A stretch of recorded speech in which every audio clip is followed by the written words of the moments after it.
बिस्मिल्लाहिर्रहमानिर्रहीम। ओके, सो देख लिए पेपर्स। डिस्कस कर लेते हैं। हाँ, डिस्कस कर लेते हैं। आप बताओ, कोई क्वेश्चन है तो। ये जो है ये simply is a simple neural model is shown mathematically y is equal to हाँ, तो ये वही है ना वो बनता है सर इस c के फंक्शन बनता है ना एक पीसवाइज फंक्शन इसका आता होना चाहिए ठीक है या जीरो वैल्यू या वन वैल्यू जीरो वैल्यू या वन वैल्यू नहीं है, एक अपर वैल्यू एक लोअर वैल्यू है, उधर वैल्यू गिवन नहीं है। असल में थोड़ा सा ध्यान की वजह से सवाल थोड़ा ध्यान देना चाहिए था आप लोगों को, और कुछ नहीं है। बायस इसमें नहीं दिया हुआ था, सिर्फ वेट्स थे, और उसको जब फंक्शन से गुजारते हैं तो वो हार्ड लिमिटर फंक्शन है। हार्ड लिमिटर का मतलब ये नहीं होता कि जीरो वन ही होगा, एक जीरो है, अपर वैल्यू ए है, या कोई कोई वैल्यू है, ये नहीं है वो। तो आप हम इसको स्पेसिफिकली कर लें। स्टिल मैंने कुछ किसी से एक वाला भी ऐसे ही बनेगा क्योंकि जीरो तो है जीरो तो सही है लेकिन ऑब्जेक्टिव तो सी को तो देखते तो दो मार्क्स है इसमें तीन में से दो दी नहीं है पाए एक अलग नहीं, दो में से एक है। ये हो गया हाँ, ये होगा। दो से हर ऑब्जेक्टिव 2 मार्क्स का है। वैसे ये भी सही था लाइक साइड इंडस्ट में तो मैंने जो मतलब मेरा पर्सपेक्टिव था ये क्लास में जैसे थोड़ा आंखें खोल के कान खोल के सुनना होगा ना, तो हमने तीन बड़े ज्यादा डिस्कस की थी। यही डेटाबेस था, टेबल था, ओके, ये तीन मेजर डेटाबेस है। बाकी प्राइवेट सोर्सेज हैं वो उस पर्सपेक्टिव। कुछ सवाल इस वैल्यू से थे, ऑब्जर्वेशन चेक करेंगे। Additional multiplication by waves. Actually, can you define examples in a training data set as 100? Your answer and reason. So इसमें आप हम डिफाइन कर इसमें हम एग्जांपल डिफाइन नहीं कर सकते इस ट्रेनिंग में ये इसलिए नहीं कर सकते क्योंकि इसमें ना आपके नंबर ऑफ लेबल्स और नंबर ऑफ जो डाटा पॉइंट्स इक्वल नहीं है। जो टारगेट वैल्यूज हैं वो ज्यादा है अच्छा और फीचर्स कम है, तो वो वहाँ पे जब आप उसको फीड करेंगे ना अपने कोड के अंदर, तो वो एरर जनरेट कर देगा कि आपके टारगेट वैल्यू ज्यादा है फीचर्स। वैसे ये an AI system recalculates the model's loss value and adjusts the model's weights and bias after each iteration होना चाहिए। हाँ, इटरेशन के बाद होता है, तभी आप बैच साइज चेंज करते हैं, तो इटरेशन के बाद फिर अपडेट करते हैं। तो सब सारी बैचेस में होते हैं, तो फिर एक एपॉच, उसको एपॉच कहते हैं। बट एपॉच से पहले का ज्यादा इटरेशन हो तो हर इटरेशन में अपडेट होगा। ये जो क्वेश्चन है सर इसमें तो लाइक दो स्पेसिफिक आंसर थे कि two out of most popular तो हमने जो क्लास में डिटेल पे डिस्कस किए थे, एक थी फॉल्ट डिटेक्शन या प्रिवेंटिव मेंटेनेंस, और एक फोरकास्टिंग, स्पेयर फोरकास्टिंग या spare manage, spare depot management. ये दो चीजें फॉल्ट डिटेक्शन लिखा हुआ है लिखा चलो एक नंबर जीरो तो लग रहा है तो इधर मेंशन सकते फॉल्ट प्रेडिक्शन एक सही ऑप्शन, एक नंबर आपको मिलता है। आप +1 कर दो। दूसरा कौन सा था फॉल्ट प्रेडिक्शन एंड फोरकास्टिंग या स्पेयर मैनेजमेंट क्या है, स्पेयर डेपो मैनेजमेंट या स्पेयर फोरकास्टिंग। एक ग्राफ दिखा था आपको तो स्लाइड में उसमें बस एक दिखा जो आप बता रहे किसकी कितनी ग्रोथ हो रही है। मतलब जो उसके बाद उसमें तो ये था कि ऑटोमेशन रोबोटिक प्रोसेस वाली जो ऑटोमोबाइल्स में उसमें वो पॉपुलर आपने कही थी कि उसकी 22.4% ग्रोथ थी। इस तरह आपने वो आपने बात की थी कि कन्वर्जेंस इसमें ज्यादा है, यानी एनर्जी सारी जो टेक्नोलॉजी का कन्वर्ज कर रही है वो ऑटोमोटिव के अंदर कन्वर्ज कर रही है, वो ये वाली बात। अच्छा, बट एप्लीकेशन जो मैन्युफैक्चरिंग की ज्यादा है वो ये दो साइड पे ज्यादा है, फॉल्ट डिटेक्शन और स्पेयर पार्ट्स फोरकास्टिंग।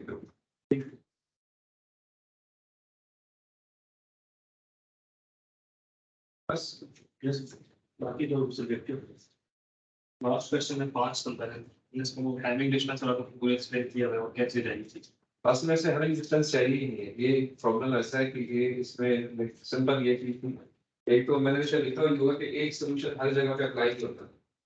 ठीक है, ये हैव एम ये था कि थोड़ा सा आप सोचें कि ऐसी प्रॉब्लम हो तो उसे मैंने कैसे सॉल्व किया। वो प्रोजेक्ट वाला बीसी पे शेयर तो उससे दूसरा सवाल था तो इसमें बड़ा सादा सा है कि आप बेसिकली एक इमेज है ना जिसको आपने क्लासिफाई करनी है, तो उस इमेज को आप पिक्सेल्स में तोड़ सकते हैं। E/T साइज दिया हुआ है, 324 पिक्सल एरे बन जाएगी।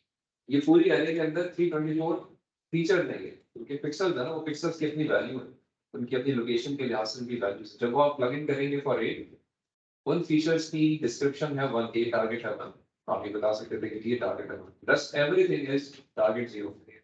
तो उनके जो पिक्सल लोकेशन या उनके जो फीचर हैं वो उससे मुख्तलिफ होंगे जो एक है।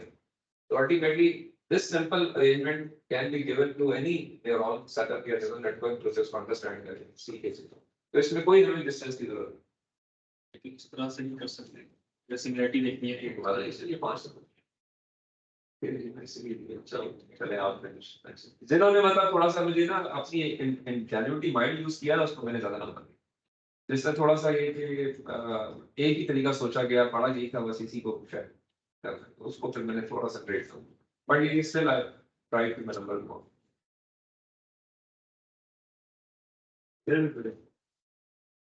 मेरा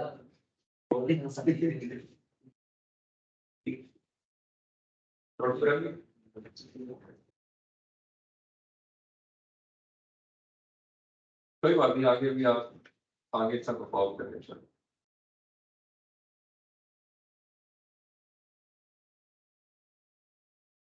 एक असाइनमेंट थी अभी तक आप लोगों ने नहीं दी मुझे इसके बाद भी कितना रेट है तो बदल गई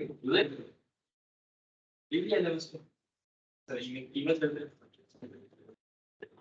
अरे मैं सीसन के लिए करेगा सर इससे मुझे छोटा पे है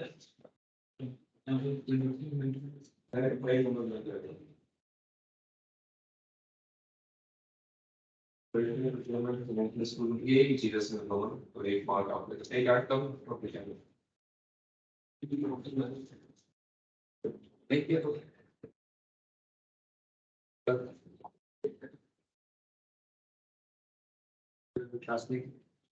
हाँ भी थोड़ा चलते हैं रिकॉर्ड कर लेते हैं और उसको थोड़ा सा देखते हैं और पिछले लेक्चर से आगे लेके चलते हैं कंटिन्यू करते हैं।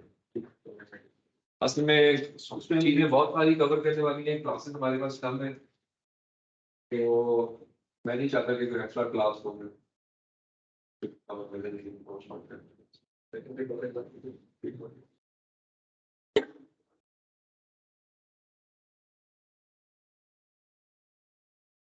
ओके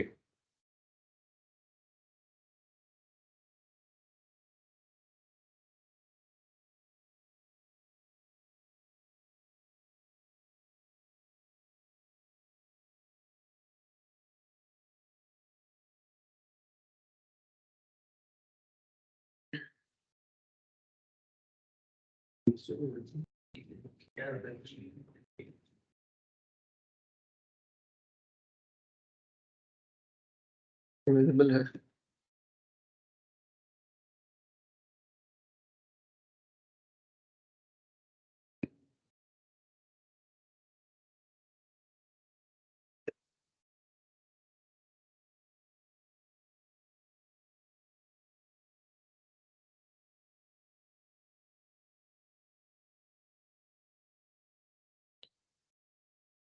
अच्छा जी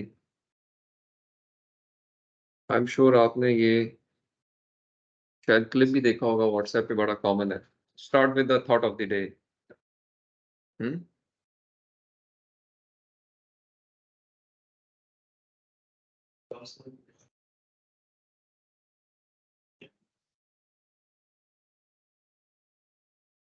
let me switch off the sound just जो एम है मैं सिर्फ वो आपको देना चाहता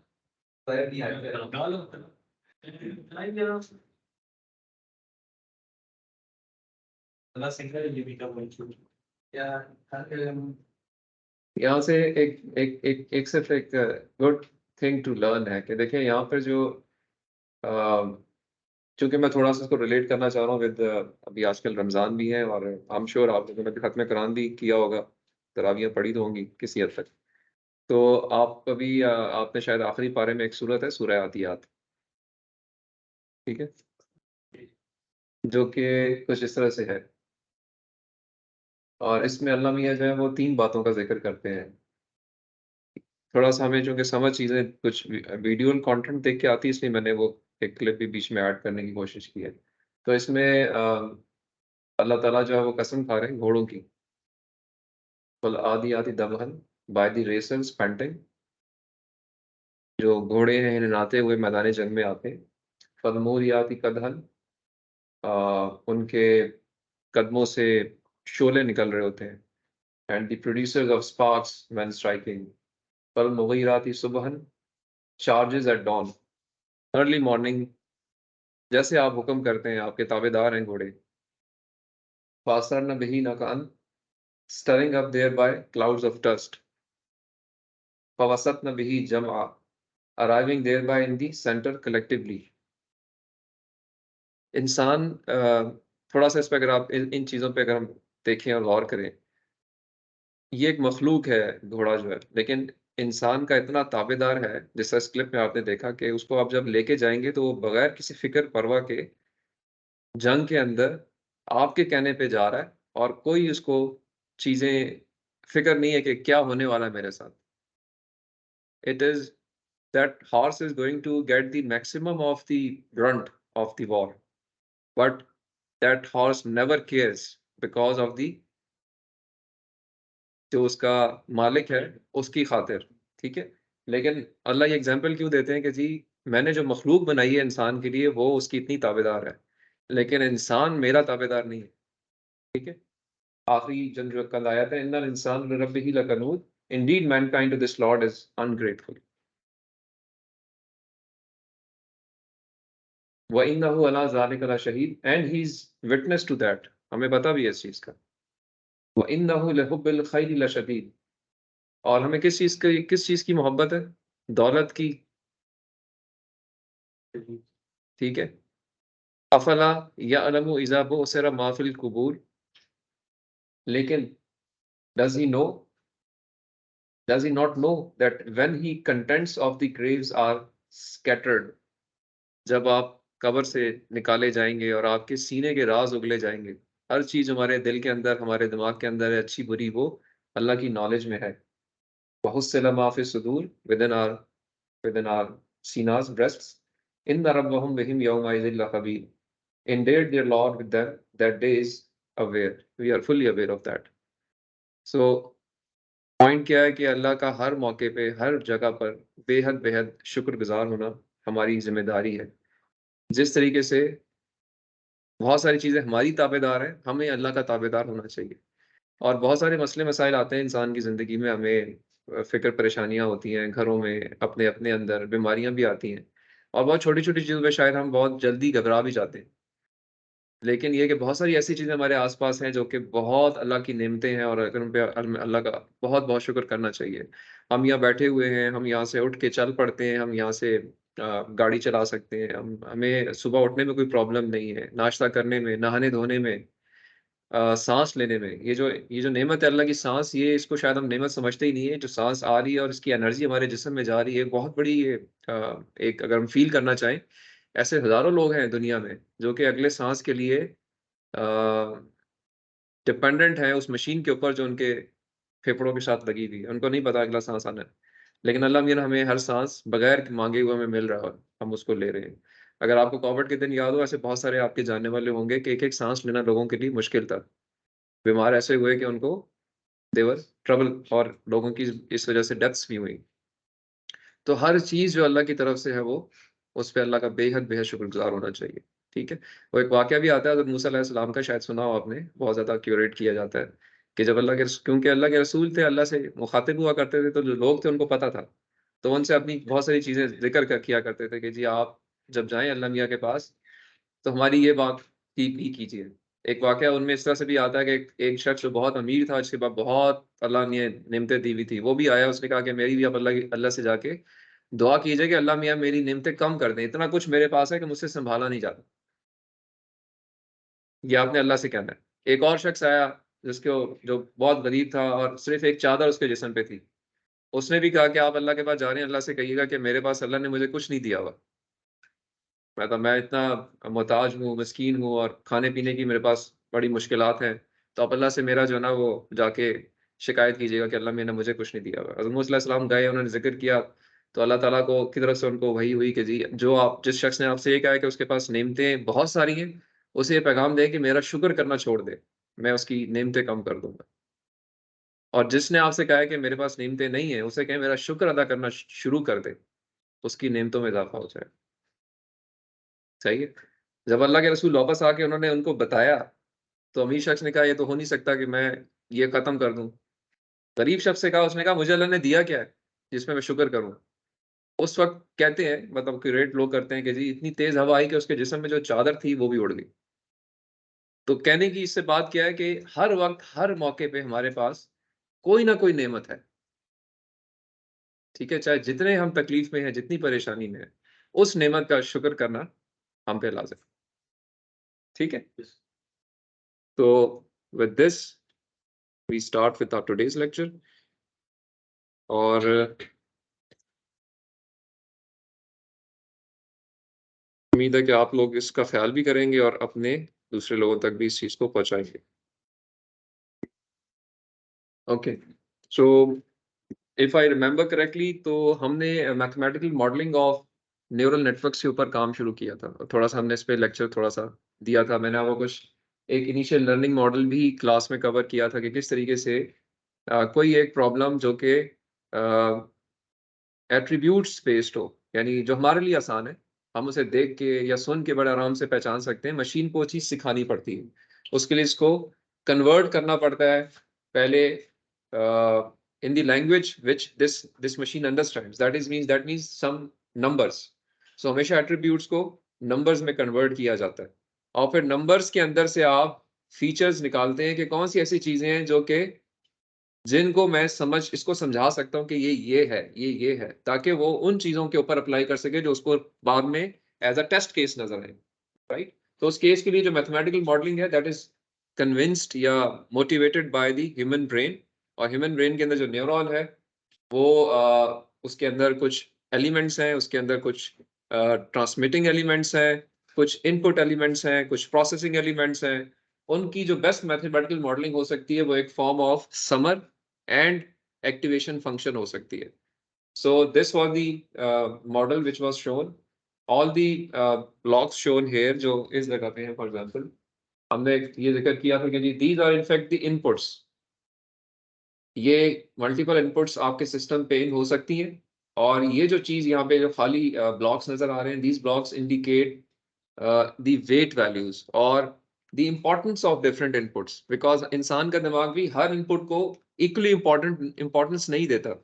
हमारे लिए हमारी माँ की इनपुट शायद ज़्यादा इंपॉर्टेंट है, बीवी की इनपुट शायद ज़्यादा इंपॉर्टेंट है, दोस्तों की इनपुट शायद ज़्यादा इंपॉर्टेंट है, मे बी हमारे मुलाजिम की इनपुट को इम्पॉर्टेंट नहीं है।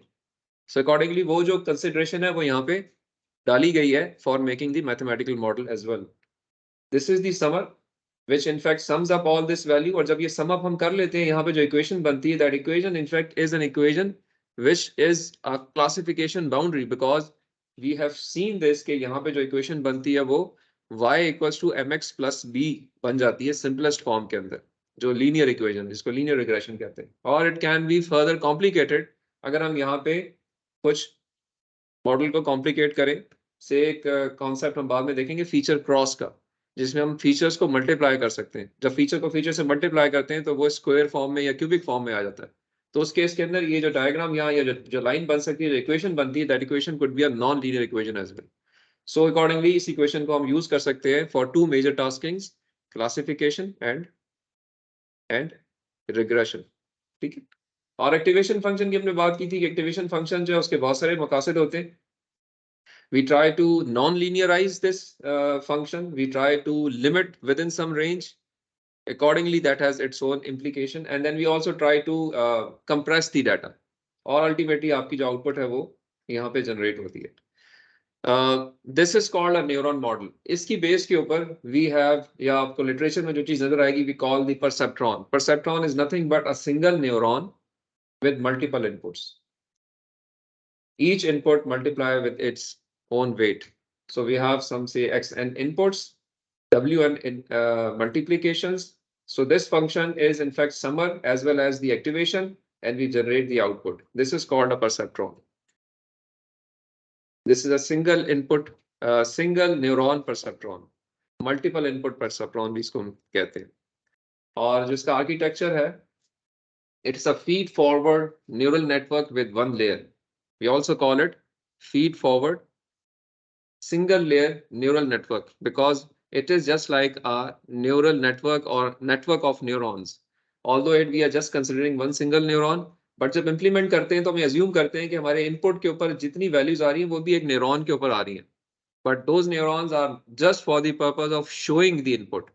Actual summation and activation is being done at this neuron. So this is an architecture, and it has been found by the literature that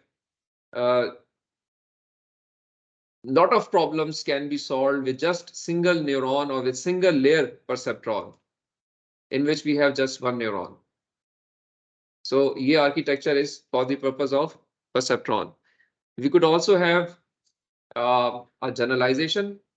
This is the generalization single layer perceptron with more neurons, because सारी inputs एक neuron पे आ रही हैं, वही सारी inputs दूसरे neuron पे जा रही हैं, but output different generate हो रही है. So again, this is a single layer perceptron, but with multiple outputs. So this is a multiple input, multiple output perceptron. And each output unit is independent of the outputs of the other neuron. ठीक है, अब इसकी example ले सकते हैं किसे आपने इसको अप्लाई करना चाहे हमसे, ये दो न्यूरॉन्स हैं, ये दो की जगह से आपके जो अल्फा न्यूमेरिक कैरेक्टर्स हैं इंग्लिश के अंदर 26 हैं, you can keep 26 neurons as an output, and all the values can be given to each and every neuron, and it can learn to output or fire only for one type of character. So this would be maybe for alpha, this would be bravo, then for charlie, delta, and ultimately till zeta. So इस तरीके से ये network जो है वो use किया जा सकता है for the purpose of identification of some problems. और जो इसका मैथमेटिकल मॉडल बनता है that was defined by McCulloch Pitts. Again ये हम ऑलरेडी देख भी चुके हैं कि we have this is that single neuron, ये आपकी इनपुट्स हैं, ये वेट वैल्यूज मल्टीप्लाई हो रही हैं. अब बायस is also included which has got some fixed value, और हमने बायस को देखा था कि बायस बेसिकली हमारी इक्वेशन को मूव कर सकता है या लाइन को मूव कर सकता है up and down, because this is the y intercept. Accordingly, you have an activation function, so ultimately your output is generated. Something like this, and this value is it could be any activation function. इस case में यहाँ पे ये hard limiter activation function है. We have a function which generates output 1 if this input is greater than or equal to 0, and generates the opposite value -1 if this value, which is after summation, is less than 0. So accordingly, either it fires or it does not fire. This is something which is called false. This is the true value. So it is true अगर ये सारा sum up जो है वो positive हो रहा है, और ये सारी value false है अगर ये sum up होके negative आपको आंसर दे रहा हो. This model was given by McCulloch-Pitts. It's a single layer neural network with a non-linear phi in this case. Perceptron जो है वो मोस्टली यूज होते हैं बाइनरी क्लासिफिकेशन के लिए, और any training examples given they are trained in a way that they can be classifying to different classes. और जैसे हमने बात की कि एक क्लास को वो अपर कैटेगरी में प्लेस कर सकता है अगर वो वैल्यू हम किसी से इंश्योर कर लें कि ग्रेटर देन 0 आ रही हो, और दूसरी के लिए अगर वैल्यू हमारे पास लेस देन 0 आए तो उसको सेकंड क्लास में प्लेस कर देगा. तो इस तरह से दो क्लासेस जो है वो आपकी जनरेट हो जाएगी with the help of perceptron.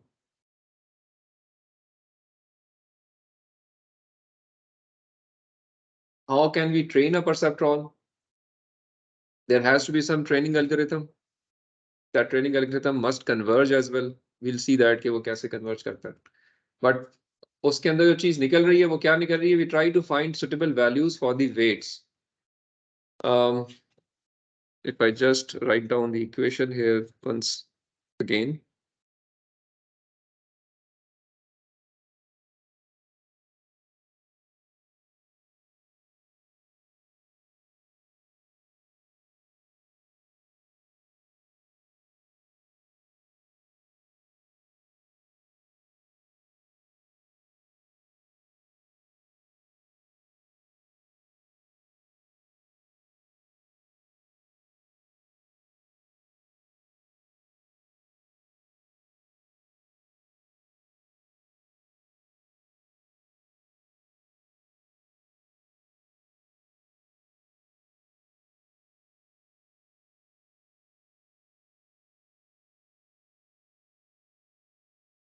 So if I just mathematically describe this model once again, then we know that my output y would be equals to omega 1 x1 plus omega 2 x2 plus maybe bias value b. या इसको अगर simplify कर लें तो it is nothing but omega x plus b जी हाँ या of course you could write it down like this omega I xi plus bias. This bias can also be declared as x0 with weight value 1, right? So it could be summarized in single omega naught x naught या omega again omega I sorry not को ज़रा confuse कर लेते हैं आप चीज़ों से क्योंकि हम इंडिसेस जो है वो उसमें शो नहीं करते। तो मैं इसको ओमेगा आई और सिर्फ वेरी करने के लिए I could call it omega J x J with j may go from 0 to n. So ये जो चीज है अगर सिंप्लीफाइड फॉर्म में देखें तो ये y equals to mx plus b के बराबर है which is nothing but a linear equation with a intercept b. So अगर हम इसको किसी एक 3D प्लेन के अंदर प्लॉट करें तो it would be something like this. ये इस तरह की एक लाइन बनेगी. So अगर मैं इसको लिखना चाहूँ इसकी एक्चुअल वैल्यू को it could be something like this. It is a value 2x plus 3 maybe. So we have some classes below this boundary.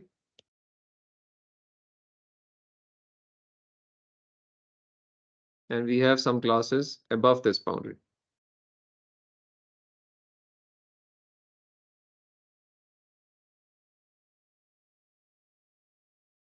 Maybe one an odd case here as well.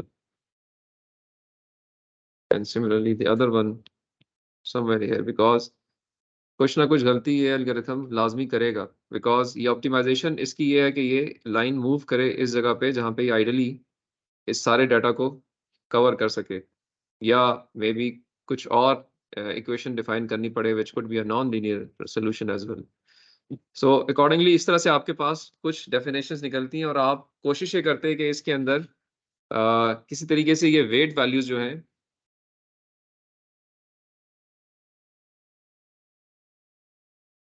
अगर हम इसकी wait updation को लिखना चाहें दोबारा एक दफ़ा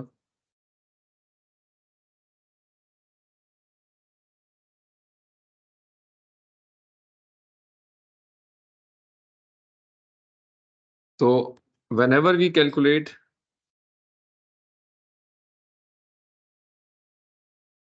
the y output, that y output would be compared with the y desired.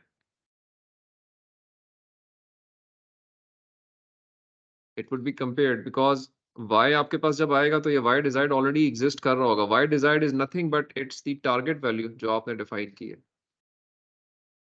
So there is going to be an error which could be computed by computing the difference between y obtained and y desired.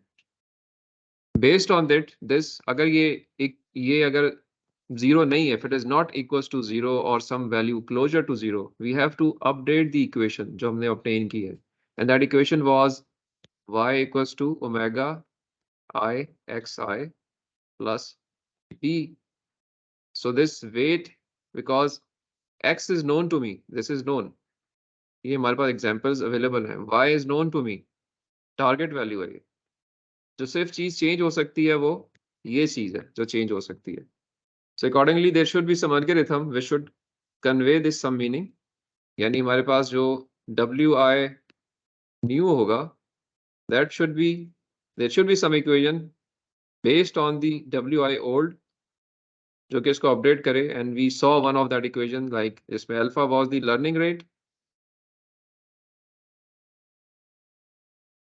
and the input xi and maybe t minus y जो कि हमारे पास इस वक्त आपका target minus actual value there could be any algorithm which could be defined. So यहाँ पे हम इसको अपडेट करते हैं अल्टीमेटली जब हमारा नया we keep on doing this ultimately जब हमारा wi न्यू जो है वो बराबर हो जाए WI -1 के पिछली वाली वैल्यू के, जो कि अगेन कैलकुलेट होता चला जा रहा है, उसको आप इटरेटिवली कैलकुलेट कर रहे हैं, तो हर आने वाली वैल्यू पिछले वाली वैल्यू के अगर बराबर आनी शुरू हो जाएगी तो then we will stop. That would be the stopping criterion. ठीक है हादी? तो 22 को भी हम छेड़ सकते हैं, 22 को भी अपडेट कर सकते हैं। सम टाइम्स बहुत सारी प्रॉब्लम्स में चीज़ों को सिंप्लीफाई करने के लिए 22 को फिक्स कर दिया जाता है, 22 को नहीं छेड़ते आप, but it can also change. Similar equation can be written for BI new, हम इसको BI कह सकते हैं। It would be based on BI old and plus alpha times xi. It can be updated as well. ठीक है?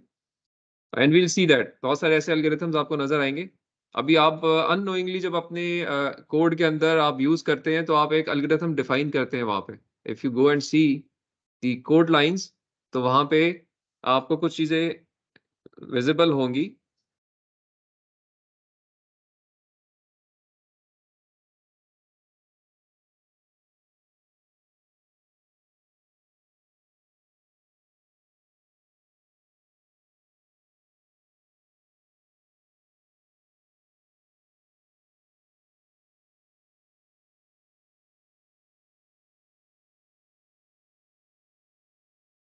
आप अपना code define करते हैं तो वहां पे आप if you observe that once you build your model,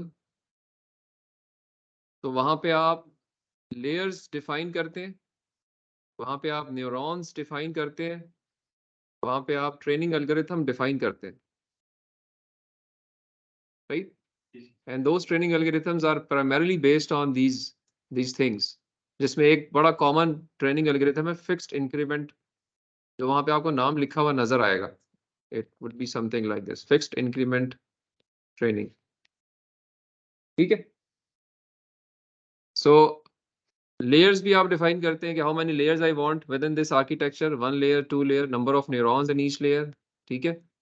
और ट्रेन करने के बाद, बिल्ड करने के बाद उसको आप ट्रेन करते हैं। ट्रेन करते वक्त उसको आप अपना डाटा देते हैं, जिस डाटा के अंदर आपके पास एक्स और वाईज होते हैं। ठीक है? और उसको आप बताते हैं जी कि मेरे पास जो इसका ट्रेनिंग एल्गोरिथम है वो ये वाला है, जिस पे आपने ट्रेन करना है इसको। इस नेटवर्क को जिसको आप ट्रेन कर रहे हैं, वो नेटवर्क जो है उसके अंदर ये लेयर्स हैं और ये न्यूरॉन्स हैं। So all these information are given, and once your training is complete based on some loss function, then you go and test. That is the third step of every AI algorithm. खैर, ये सारी चीजें आप जब इसके अंदर कर लेंगे, अल्टीमेटली अगर इस डायग्राम को आप देखें तो यहाँ पे आपके पास इस तरह से एक हाइपर प्लेन क्रिएट हो जाएगी, which would be separating the two instances. ठीक है? आपका नाम क्या है? आकिफ, आपका नाम क्या है? अब्दुल रहमान। ठीक है? अब्दुल रहमान, ठीक है। अब्दुल रहमान जो है वो मोबाइल फोन पे किसी के साथ टच है।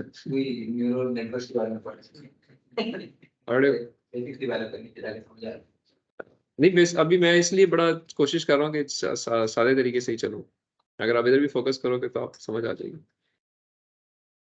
अच्छा, तो in this way what we can do, ये जो भी इक्वेशन आपके पास ये जो यहाँ मेंशन्ड है in form of weights, inputs, ये एक इक्वेशन बनती है, और ये इक्वेशन कॉम्प्लिकेट हो सकती है, ये बाउंड्रीज कॉम्प्लिकेट की जा सकती हैं based on whatever type of problem you are solving. In fact that is your system is doing once you try to do it with the help of that particular programming language which you use, जिसमें हमने Google Colab के ऊपर Python के through कुछ problems की हैं, 3 हमने exercise की हैं, और भी एक्सरसाइज आगे करेंगे। आपने एक प्रोजेक्ट भी करना है, उस प्रोजेक्ट के अंदर भी यही चीजें आप सीखे हो कि, या उसमें आपकी फर्दर ग्रिप आनी चाहिए कि किस तरीके से मैं इस प्रॉब्लम को लेके चल रहा हूँ। प्रोजेक्ट्स जो है आई एम श्योर सबने डिसाइड किए हुए, उनको पढ़ते रहे, उनके अंदर उसके अंदर ग्रिप बनाते रहे। एक कोशिश ये करें कि ईद की छुट्टियों में अगर आप कर सकें तो उसकी मेथडोलॉजी को थोड़ा सा और क्लियर कर लें कि किस तरीके से डाटा इनपुट हो रहा है, इनपुट के फीचर्स कैसे डिफाइन हो रहे हैं, और टारगेट वैल्यूज कैसे डिफाइन हो रही है। मशीन लर्निंग एल्गोरिथम में आपको क्लैरिटी होनी चाहिए। मोस्ट ऑफ द टाइम जो डाटा इंजीनियर्स कर रहे हैं वो ये काम कर रहे हैं। बाकी तो कोड आपके लिए ट्रेनिंग एल्गोरिथम डिजाइन करना या उसको यूज करने का आपकी जिम्मेदारी है। आपको कोई नहीं कहेगा कि जिसको मॉडिफाई करें आप। राइट? लेटर स्टेज पे मास्टर्स में, पीएचडी में शायद आप उस तरफ भी जाएं. At the moment, being an engineer, your job is to use those algorithms, but what your work is, you should know how to make it suitable for that algorithm. Problem के अंदर से मैं वो इंफॉर्मेशन कैसे extract करूं. सो उसके लिए अपने दिमाग को चलाने के लिए क्या तरीका होता है? रिसर्च पेपर्स पढ़ें, उसके अंदर से कोशिश करें ये इंटरप्रेट करने की कि ये जो प्रॉब्लम इसने सॉल्व की है, इसने ये एआई बेस्ड एल्गोरिथम से की है, लेकिन प्रॉब्लम को इसने सुटेबल कैसे बनाया है. That is main thing. जो अगर आपने उस पर आपका दिमाग चलना शुरू हो गया तो चीजें आसान है. वही चीज रिक्वायर्ड भी है, जिसके अंदर फीचर्स आइडेंटिफाई करना, टारगेट वैल्यूज आइडेंटिफाई करना, ये इंपॉर्टेंट है कि क्या फीचर्स हैं और क्या इफेक्टिव फीचर्स डिसाइड किए जा सकते हैं. So this type of thing could be defined. और अगर इससे हम ये एक एंड एग्जांपल देखते हैं, this is an example of and problem you all know, as shown there as well, कि अगर आपके पास -1 और -1 आए, सिर्फ एक केस के अंदर you would call it a true value, which is 1 multiplied with 1. Rest everything would drop down to 0 or -1, which is in fact a false indicator. ठीक है? तो 3 instances एक तरह की है, एक instance जो है वो दूसरी तरीके की है. तो there could be a simple neuron model which could do this and define a line जिसमें वो इसको separate कर देगा from the upper to from the lower. अभी आगे इसकी एक running में आपको दिखाता हूँ. असल में ये -1 एंड -1 जो है ना, एंड के अंदर क्या करते हैं हम? मल्टीप्लाई करते हैं ना. तो -1 को हम लेते हैं as a zero, sort of false value. False by false is a false. False multiplied by false is false. या इसे मैं आप और सिंपल कर लूं तो 0 multiplied by 0 is 0. 0 multiplied by 1 is 0. 1 multiplied by 0 is 0. 1 multiplied 1 is 1. सो सिर्फ एक चीज है जो कि आपके पास यहाँ पे जो नजर आ रही है आपको, ये एक टाइप ऑफ आउटपुट है और ये 3 टाइप्स ऑफ आउटपुट्स हैं. इनफैक्ट आउटपुट्स हैं बिल्कुल. जो इनपुट्स हैं वो ये हैं. ठीक है? This could be input number 1, input number 2, input number 3, input number 4. यानी ये कहें कि ये एग्जांपल सेट जो है वो ये बन सकती है, और ये इसकी टारगेट वैल्यूज हैं. These are the two inputs. There are two input values, one output value. So accordingly ये एक पूरा अगर चारों को आप जमा करेंगे तो ये 4 एग्जांपल्स बनती हैं जिसमें लेबलिंग की हुई है आपने. और आउटपुट जो है उसमें ये एक टाइप ऑफ क्लास है, ये सारी दूसरी टाइप ऑफ क्लासेस हैं, क्योंकि सारे फॉल्स हैं. ठीक है? So a line something like this would be the required one, जो कि इसको ड्रॉप कर देगी दो डिफरेंट बाउंड्रीज के अंदर या दो डिफरेंट क्लासेस के अंदर, समथिंग लाइक दिस. ठीक है? अगर ये हम डिफाइन कर सकें तो इस तरीके से हम इस प्रॉब्लम को सॉल्व कर सकते हैं. ठीक है? लाइक ये एक परसेप्ट्रॉन को मैंने यहाँ यूज कर रहा हूँ to learn the and function, again using the same training algorithm जो मैंने भी आपको इक्वेशन दिखाई, जिसमें वेट्स अपडेट हो रहे हैं सिर्फ. इट इज ट्राइंग इटरेटिवली, वो उसको चेक करता है, ठीक नहीं होता एरर, दोबारा कैलकुलेट करता है, तो there it takes around 95 iterations to solve the and draw that line. So now this line is now separating this class, जिसमें एक वैल्यू यहाँ शो हुई है, किधर होगी, किधर होगी, और इस वाली क्लास में. तो ये हाइपर प्लेन जो है उसको डिवाइड कर रही है या डिस्ट्रीब्यूट कर रही है. अच्छा, ऑन दी अदर एंड एक प्रॉब्लम और है एक्सक्लूसिव और का. एक्सक्लूसिव और का जो प्रॉब्लम है ये थोड़ा सा कॉम्प्लिकेटेड है. ये नॉन लीनियर प्रॉब्लम कहते हैं इसको. वो लीनियर प्रॉब्लम था, ये नॉन लीनियर प्रॉब्लम है, क्योंकि इसके अंदर आपके पास दो क्लासेस हैं वो इस तरह से डिस्ट्रीब्यूट होती हैं कि उनको आप बाइफरकेट करने के लिए एक सिंगल लाइन ड्रॉ नहीं कर सकते, because everybody knows that this thing would be false, because whenever the number would change it would be true, whenever the number will remain same it will be false. So ये जो problem है इसके अंदर again ये आपके examples हैं, label हुए हुए हैं, इसमें आपके पास इनपुट वैल्यूज भी हैं, इसमें टारगेट वैल्यूज भी हैं, बट जब इसको प्लॉट किया जाता है यहाँ पे, there is no single line possible which could divide this thing from this thing. It has to be something else. यहाँ पे एक पैराबोला अगर ड्रॉप हो इस तरीके से, तो वो नीचे वाली सरफेस को या इन एग्जांपल्स को सेपरेट कर लेगा फ्रॉम द अदर एग्जांपल्स. ठीक है? अगर मैं यहाँ पे इसको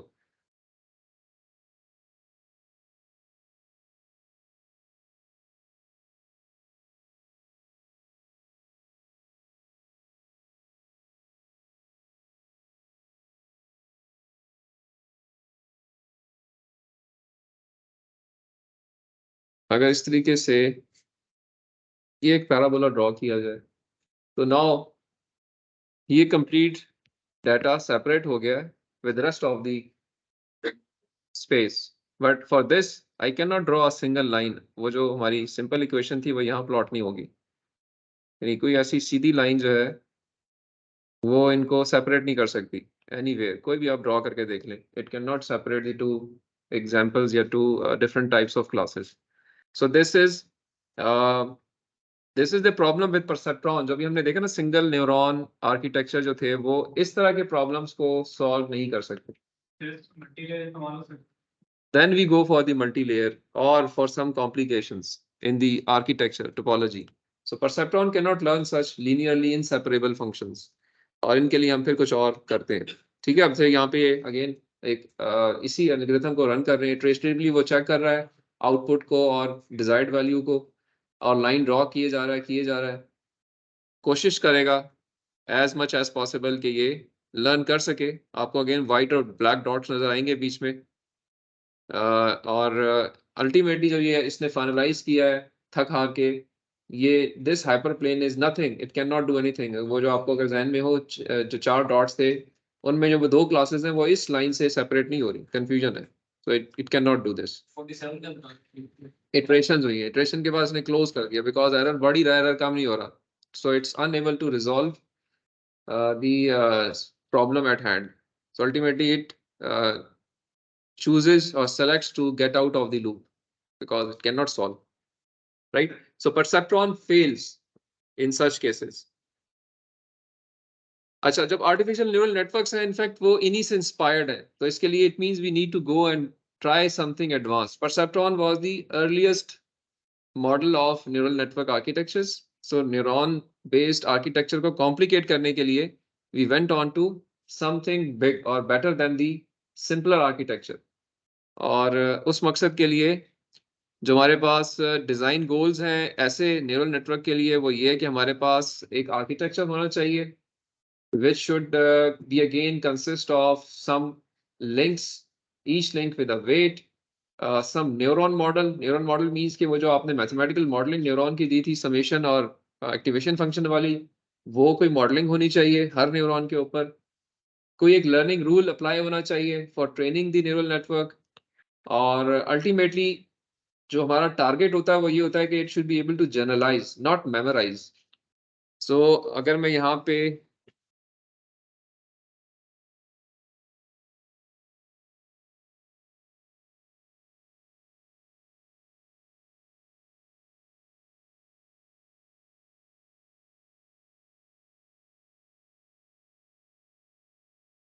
say these are my input values, these are my neurons in the first hidden layer, and maybe these are the neurons in the second hidden layer, and this is the output. So आपके पास एक layer extra ये involve हो गई, ये second layer involve हो गई। Earlier you are just dealing with the two layers, जिसमें आपके पास पहले सिर्फ ये लेयर थी और ये लिंक्ड अप थी with the output layer. This was what we defined the perceptron.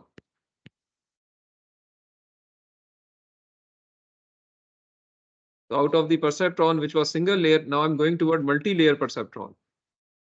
This is called multi-layer perceptron. सवाल करें? Multi-layer perceptron, बिल्कुल। तो अब्दुल रहमान को समझ आनी शुरू हो गई है। So we get some inputs here.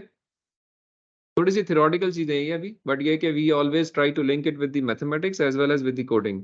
वो हम साथ साथ उसको भी देखेंगे और कुछ हमने किया भी है, कुछ आगे फर्दर भी करेंगे। So these values, this input, this is your input x1, this is your input x2. It gets inside. This is called the input layer. This is called the output layer, right? And these are the hidden layers because they are not visible to the outer world, जिस पे input और output आ रही है। लेकिन जो input आपकी travel करती है, it's a feed forward network. So feed forward में क्या होगा, ये इनपुट ट्रेवल करेगी टिल एंड।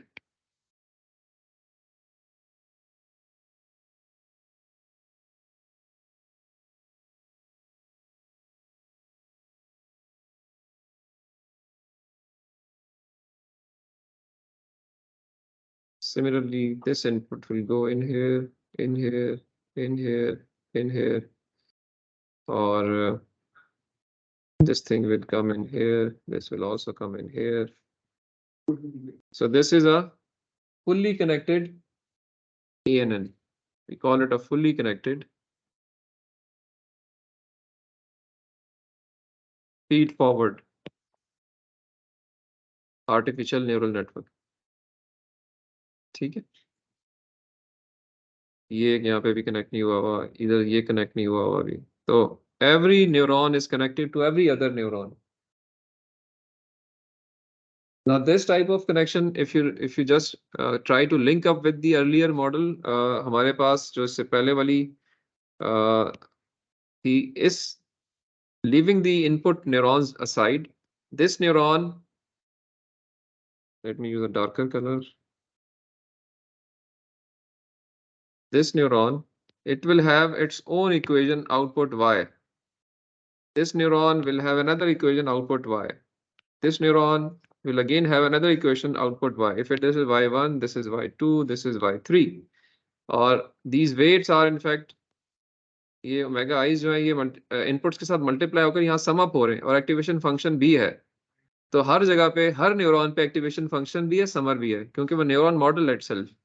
और अल्टीमेटली ये तो इक्वेशंस आपकी फर्स्ट इंटरनल लेयर पे बन रही हैं, सेकंड इंटरनल लेयर के ऊपर भी इक्वेशंस बनेंगी, right. So those could be called as say yj's, और again this one will have its own output, this will have its own output. और वेट्स जो है वो यहाँ भी आपके पास वेट्स होंगे, they could be W12 at this time. पिछले कुछ वेट्स हैंडल हो चुके होंगे, तो ये वेट्स दोबारा आएंगे. और इन पे जो इनपुट्स आ रही होंगी वो इन पिछले न्यूरॉन्स की आउटपुट इनकी इनपुट्स होंगी. तो अल्टीमेटली इस तरह से अल्टीमेटली यहाँ से एक फाइनल आउटपुट आउट होगी. We could call it Z. So ये एक स्ट्रक्चर ऐसा बन रहा है जिसमें बहुत सारी इक्वेशंस आती चली जा रही हैं, और वो सारी इक्वेशंस क्या कर रही हैं, आपके एक आर्किटेक्चर या एक टोपोलॉजी बना रही है, ग्राफिकल स्ट्रक्चर बना रही है. और अल्टीमेटली अगर आप ध्यान में रखो कि कुछ एग्जांपल्स हैं जो कि 3D प्लॉट हुई हुई हैं, वहां पे ये लाइंस प्लॉट हो रही हैं, आहिस्ता आहिस्ता रिफाइन होती जा रही हैं. क्योंकि what you are trying to do, you are trying to update the weights for every iteration. तो वेट अपडेट हो रहे हैं, जब वेट अपडेट हो रहे हैं तो इक्वेशन मूव कर रही है उस ग्राफ के अंदर, एंड अल्टीमेटली वो सारी इक्वेशंस मूव कर रही हैं, और अल्टीमेटली वो कोई एक अच्छा सा 3D स्ट्रक्चर बन जाएगा जिसके अंदर हर एक पर्टिकुलर रीजन के अंदर कुछ एग्जांपल्स फिट इन हो रही हो. और एग्जांपल्स कौन सी हैं, वो ये इनपुट और टारगेट का एक मैप है जो आपने बना के खुद दिया हुआ है कि जी ये फीचर्स हो तो ये आउटपुट होती है. तो आप उन एग्जांपल्स को खुद प्लॉट कर रहे हैं. सो अब ये जो ट्रेनिंग आपने करनी है न्यूरॉन की, इसके लिए you need to have some algorithms. So of course algorithm का स्टाइल क्या होता है, it has to initialize, it has to stop, it has to update itself. There are some steps which are required. One of the most common one is fixed increment learning algorithm used in the neural network architectures for training the neurons. और जैसा यहाँ लिखा हुआ है कि step 1 is always initialize the values. इस case के अंदर if you just remember, तो say this is the equation जो यहाँ नजर आ रही है आपको. This y(n) is input to the function or activation function which generate a hard limiting output. Either it's a true or it's a false. So output y अगर finally देखी जाए तो summation of all weights multiplied with the inputs plus bias values. ये आपके पास response of output unit है. और जो weight updation है, that is something like this, जो मैंने थोड़ी देर पहले भी लिखी थी. This is the fixed increment training algorithm. इस पे हमने आना है, अपडेट इसको करना है, लेकिन इस तक आने के लिए जारी बात है कि कुछ इनिशियलाइज वैल्यू करनी है ना आपने. लाइक इसके अंदर, इस इक्वेशन के अंदर हमें पहले नहीं पता कि पुराने वेट्स क्या हैं, कुछ इनिशियलाइज करने पड़ेंगे. हमें नहीं पता कि ये लर्निंग रेट क्या है अल्फा, कुछ इनिशियलाइज करना पड़ेगा. हमें जो पता है वो क्या पता है, हमें ये टारगेट वैल्यू पता है, हमें इनपुट वैल्यूज पता है, तो एक्स आई और टी वैल्यूज पता है. But to calculate this new iterative weight, this is not known, this is not known. Similarly, नई बाइस के लिए भी मेरे पास अल्फा नहीं है, डी ओल्ड नहीं है, तो ये इनिशियलाइज होंगे. तो I just go back to the first slide now, और इसको मैं वहां पे दोबारा आपको एक दफा जस्ट फॉर क्लैरिटी. सो यहाँ पे अगर आप देखें तो we need to whenever we define the algorithm, जो कि आपको अपने पाइथन के उस कोड के अंदर नजर आएगा, अगर उसको आप फाइल को खोलेंगे तो उसमें इसने सबसे पहले वेट्स और बाइस को इनिशियलाइज किया होगा। सो और सबसे सिंपल मोस्ट क्या होता है कि यू इनिशियलाइज टू 0, ठीक है, और लर्निंग रेट को आप सिंपलिसिटी के लिए 1 प्लेस कर सकते हैं, ठीक है।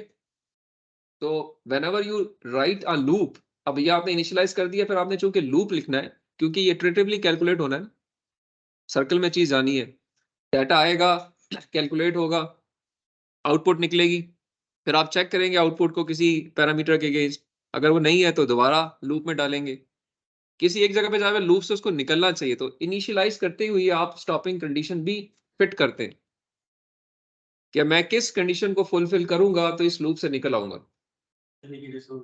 ठीक है। तो स्टॉपिंग कंडीशन जो है वो हम आगे उससे लिंक भी कर लेते हैं कि स्टॉपिंग कंडीशन को चेक करता है एल्गोरिथम हमेशा कि क्या मुझे रुकना चाहिए या जाना चाहिए, आगे रुकना चाहिए या जाना चाहिए। जिस तरह अभी हमने देखा ना कि 47 के बाद वो लूप से निकल गया, इसका मतलब है वो कुछ चेक कर रहा था ना डिसीजन लेने के लिए, क्योंकि अदरवाइज तो ये इन्फिनिट लूप चलता रहेगा। तो we need to have some stopping conditions which are there, और अगर हाँ निकलना है, लेकिन ये अब चूंकि कैलकुलेट कर रहा है ना, इसलिए फॉल्स का लिखा हुआ है कि it will check the condition false है तो लूप में चलता रहेगा फिर, क्योंकि भी हम लूप कैलकुलेट कर रहे हैं ना। तो फॉर ईच इनपुट सेट जो कि ट्रेनिंग पेयर है इनपुट का और टारगेट का, now will do some steps. अगर ये फॉल्स हो जाती है, अगर लूप से नहीं निकलना, तो कैलकुलेट करना पड़ेगा, क्या करना पड़ेगा, आउटपुट निकालनी पड़ेगी। ये आपके पास वेट्स अवेलेबल होंगे, इनपुट्स अवेलेबल होंगी, बायस अवेलेबल होगा, इनिशियली ये सब 0 है, तो ये आपके पास आउटपुट निकल आएगी वाई। उस वाई को आप, ये आउटपुट रिस्पॉन्स कंप्यूट हुआ है, इसको देख के you will compute the, you will compare it with the target values. यहां आपने कैलकुलेट किया, यहां आपने कंपेयर किया कि जी क्या मैंने जो आउटपुट कैलकुलेट की है वो मेरे टारगेट जैसी है जो मुझे चाहिए थी या नहीं है। अगर नहीं है, if it is not equals to the target value, it means I have to update the weights, ठीक है। सो नया वेट होगा, इस तरीके से निकलेगा, नया 22 इस तरीके से निकलेगा, और अगर ये बराबर है तो उस केस में नया वेट पुराने वेट के इक्वल रख दिया जाएगा, और दोबारा आप इटरेशन करेंगे, फिर कैलकुलेट करेंगे इस स्टेप को, जो पिछला स्टेप हम छोड़ गए, दोबारा कैलकुलेट करेंगे, ठीक है। सो इस तरीके से ये वेट अपडेट और 22 अपडेट की इक्वेशन इंप्लीमेंट की जाएगी based on the obtained value vis-a-vis desired value. This is the desired value. Remember, for each set of xi's, I have set a output y. ठीक है, लाइक अभी अगर मैं आपको एग्जांपल दूं एंड केस वाली, एंड जो केस था, केस के अंदर आपके पास अगर मैं, क्योंकि अभी हमने आगे ये हाथ से प्रॉब्लम सॉल्व करके वेरीफाई करना है कि मेरे पास x1 और x2 और y वैल्यू या टारगेट वैल्यूज है। जब मेरे पास यहाँ पे 0 0 आता है तो मेरा टारगेट 0 होना चाहिए, जब ये 1 और ये 0 होते हैं तो ये 0 होना चाहिए, जब ये 0 और ये 1 होते हैं तो ये 0 होना चाहिए, जब ये दोनों 1 और 1 होते हैं तो इसको 1 होना चाहिए, ठीक है। It means if I use some equation जिसके अंदर मैं y कैलकुलेट करूं विद द हेल्प ऑफ से ये दो इनपुट्स है ना, तो मेरे पास सिंगल न्यूरॉन है, इसको मैं सॉल्व करना चाह रहा हूं, एक इनपुट x1 आएगी, एक इनपुट x2 आएगी, और इसकी बेस के ऊपर आउटपुट y कैलकुलेट होगा। यहाँ पे आपका वो समर और एक्टिवेशन फंक्शन इंप्लीमेंटेड है, ठीक है।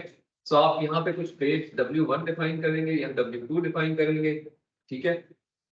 तो अब इसको आपने ट्रेन करना है ultimately to get the solve this problem कि ये जब ये चीजें आए तो ये चीज आउटपुट में आए, जब ये चीजें आए तो आउटपुट में ये चीज आए।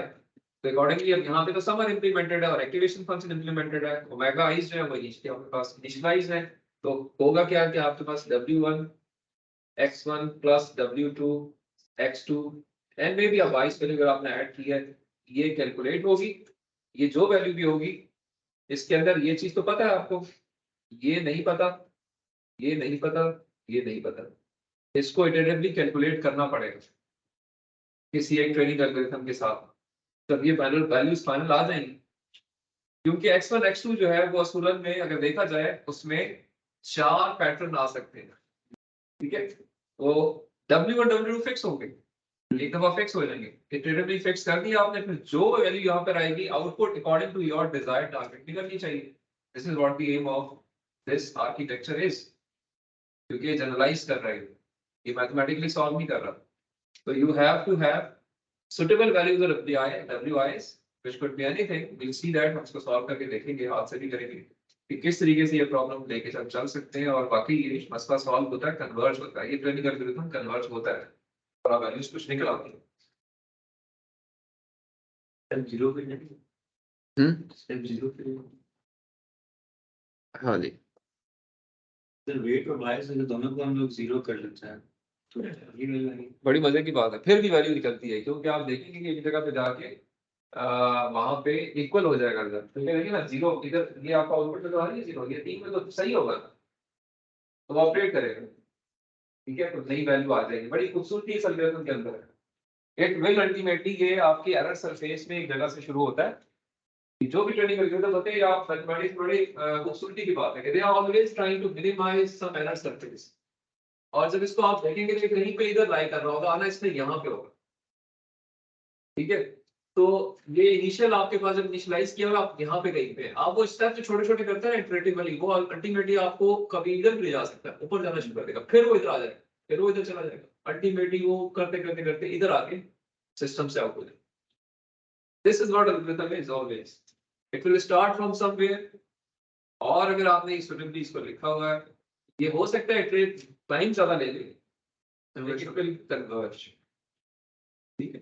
तो आपकी बात ठीक है, सारे जीरोस हैं, बट यू विल सी कि it will give you some output ultimately 10 12 20 iterations के बाद इस प्रॉब्लम के लिए वो ठीक हो जाएगा। एंड हम इसको हाथ से करेंगे, इसलिए will do it with the hand. आप लर्निंग एल्गोरिथम में ये अपडेशन की इक्वेशन से फाइंड करता है न्यूरॉन की इक्वेशन, अपडेशन के लिए न्यूरॉन के अंदर जो न्यूरॉन तो सिंपल सम कर रहा है ना, लेकिन न्यूरॉन के उस सम करने के लिए उसको कुछ वैल्यूज चाहिए, वो वैल्यूज ये निकाल के दे रहा है based on the relationship between the input and target. इसलिए वो रिलेशनशिप निकालना बड़ा इंपॉर्टेंट है। अगर वो नहीं होगा ना फीचर्स के दरमियान रिलेशनशिप, तो ये कन्वर्ज ही नहीं करेगा, वेट्स की वैल्यूज नहीं देगा, न्यूरॉन भी फेल हो जाएगा।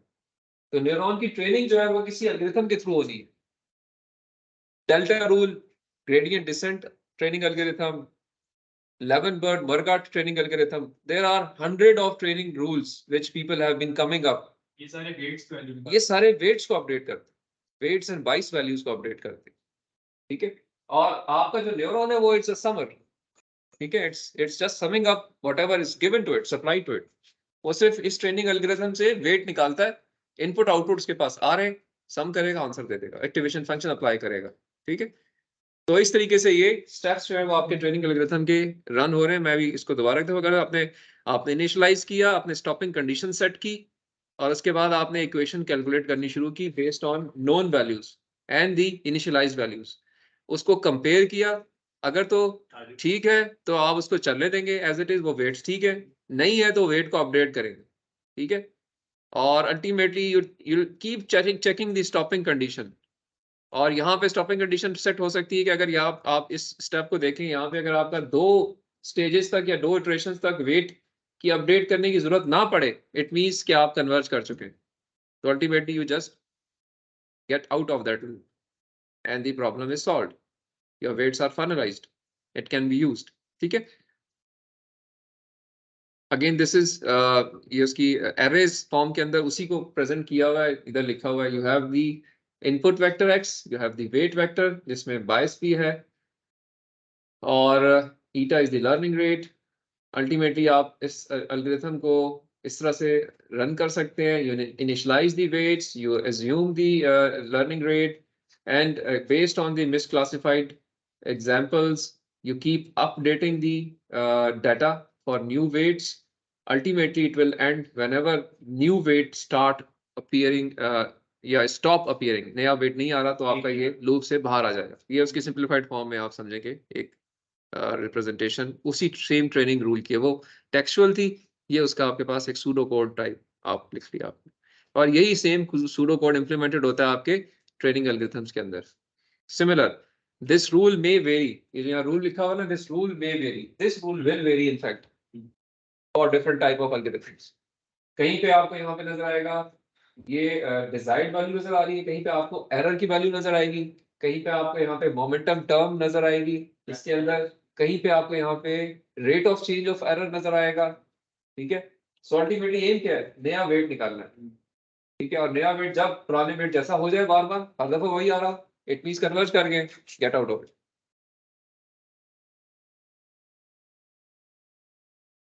Okay, similarly now we have, मैं एक और रूल यहाँ पे क्योंकि पॉइंट सेम था तो इसलिए मैंने ये दूसरा एल्गोरिथम भी लिख लिया है, we call it a delta rule. ठीक है, तो here the delta rule is based on the current value of I, current value of weight अगर आपने change करना है तो it will be computed by the current value of input multiplied by the error between the two values, desired and the actual output value. ठीक है, so we call it delta because आप difference निकाल रहे हैं ना, you are trying to find out the difference. This is the updated weight, यहाँ पे आप इसको xi input value ले रहे हैं और इधर आप वो delta apply कर रहे हैं जो कि variation between the two things है। So new weight would be based on old plus wi change जो कि इस तरह से निकलेगा।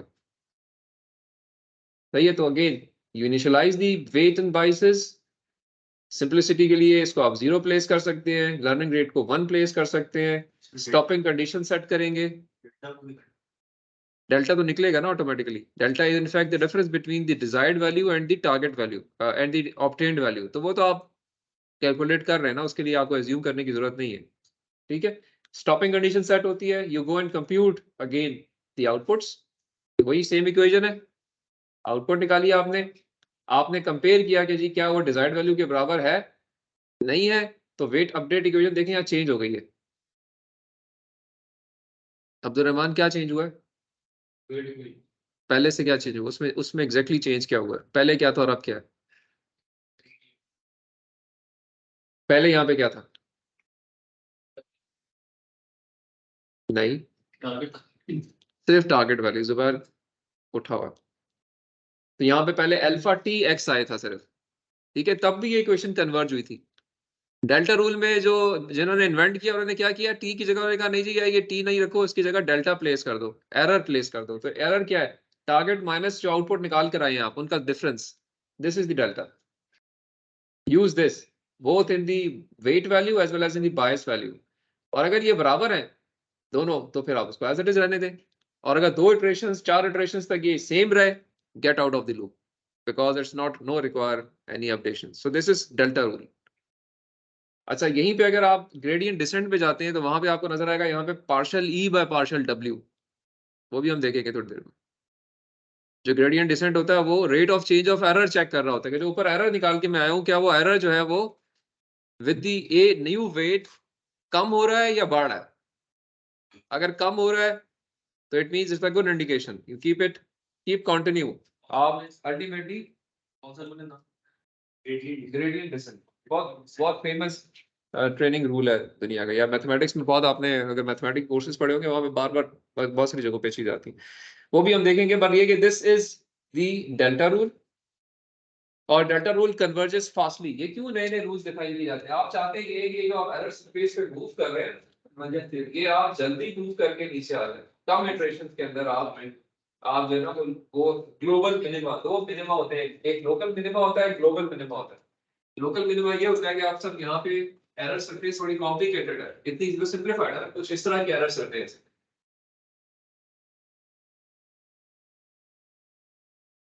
ठीक है, तो आपके पास एक लो वैल्यू ये भी है, एक लो वैल्यू ये भी है, एक लो वैल्यू ये भी है, लेकिन इस पूरे एरर सरफेस में जो एक्चुअल ग्लोबल मिनिमम है वो ये वैल्यू।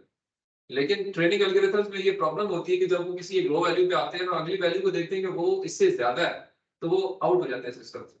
देखो कि जी मैं तो पहुंच गया हूं लोएस्ट वैल्यू पे, whereas it is not the lowest value।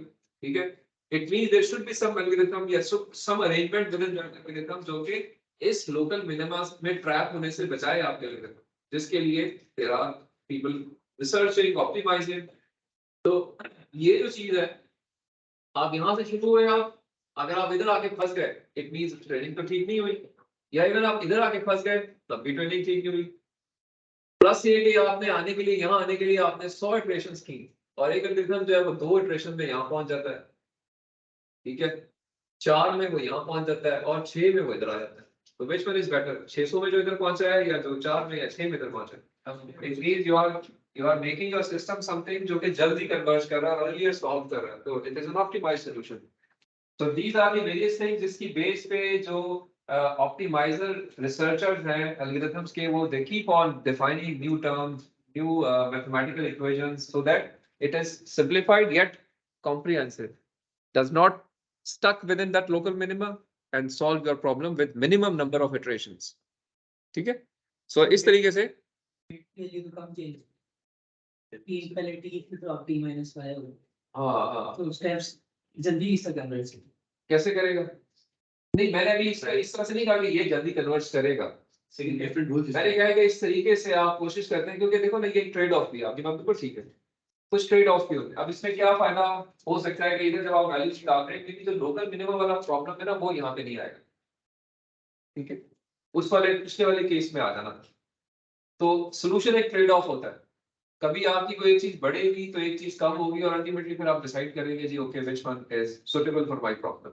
लेकिन आपका पॉइंट बिल्कुल ठीक है कि यहाँ पे ऑल वैल्यू कम हो गई है, लेकिन मे बी यहाँ पे कुछ और वेरिएशन आप अल्फा के अंदर शायद नहीं आए, आगे हम देखेंगे कुछ मोमेंटम टर्म्स बीच में इंक्लूड कर देते हैं आप, और इनफैक्ट ये भी फाइनलाइज नहीं है, ग्रेडियंट डिसेंट जो है वो rate of change of error निकालता है, तो अल्टीमेटली आप वो इज मोर बेटर अप्रोच।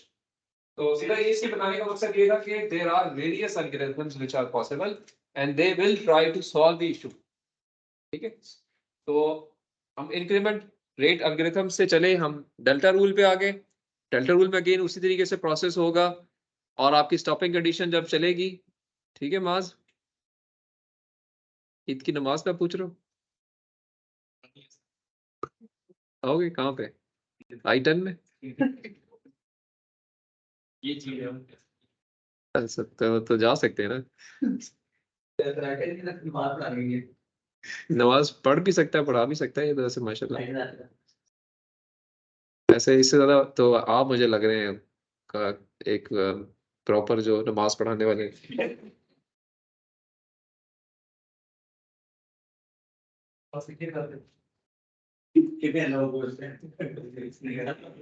नहीं, आप पढ़ा सकते हैं, आप सारे पढ़ा सकते हैं, इसमें क्या है? तो इसके लिए जरूरी थोड़ी कि आपने कोई वो क्या कहते हैं, वो जो कोर्स करते हैं वो जो इमाम साहब वो किया हो। नमाज तो सारे वी ऑल, हमें जुम्मे की नमाज पढ़ानी भी आनी चाहिए, ईद की नमाज भी आनी चाहिए, इवन जनाजा पढ़ाना आना चाहिए, ठीक है। तो जनाजे को गुस्ल देना आना चाहिए, ये चीज़ें आप ज़रूर सारे लोग कोशिश किया करें किसी तरीके से ना।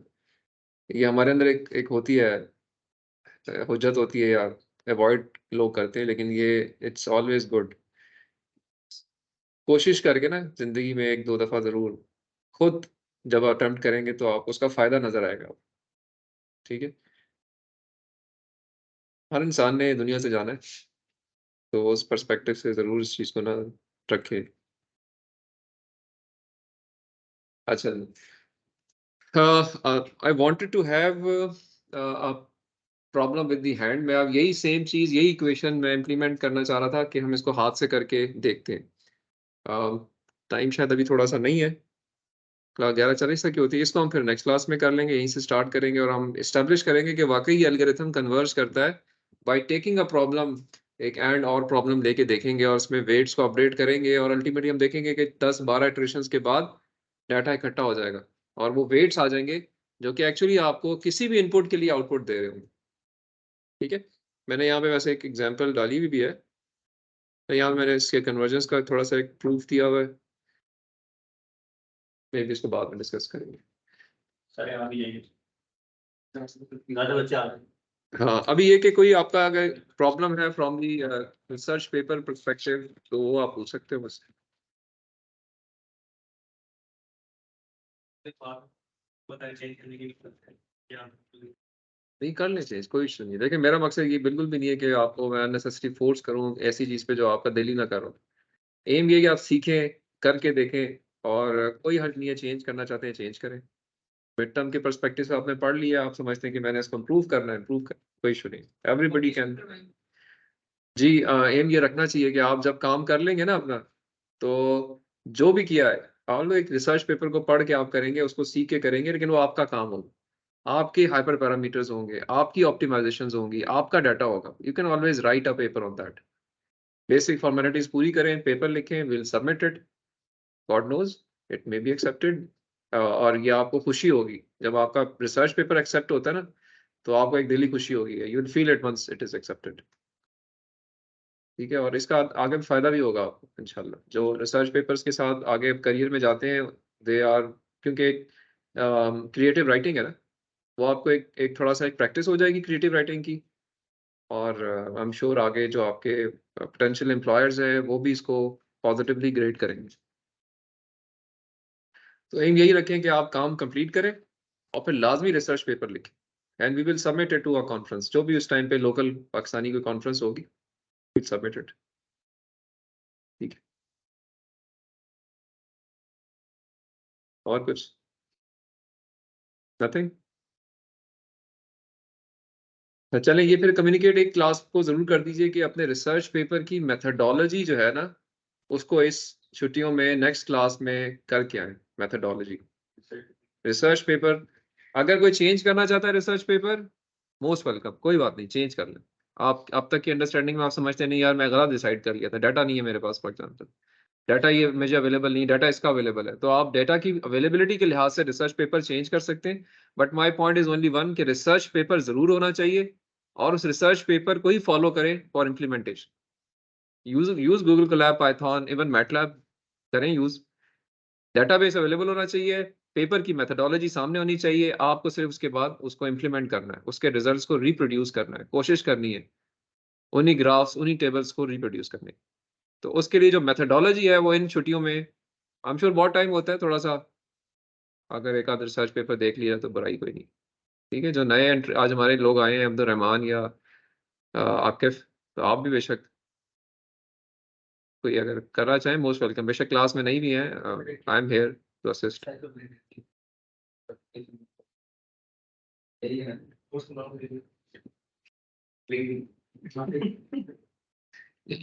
जो नहीं है क्लास में, रजिस्टर्ड कोर्सेज की सारी वीडियोस अवेलेबल हैं, आप उनको देख के बेशक कर सकते हो, करना चाहो तो, कुछ नहीं है चीज ऐसी।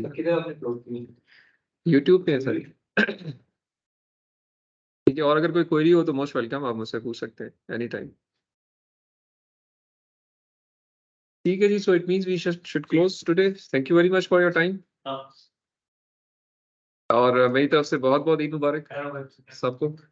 और अभी जो आखिरी 2 रमजान रह गए हैं, इसमें बहुत दुआएं करें, और बहुत अपने रिश्तेदारों की कदर करें। ठीक है, हर एक से दोस्ती करें, नाराज किसी को ना करें। ये आपने अच्छा हो गया बता दिया, मैं इसको मारने लगे।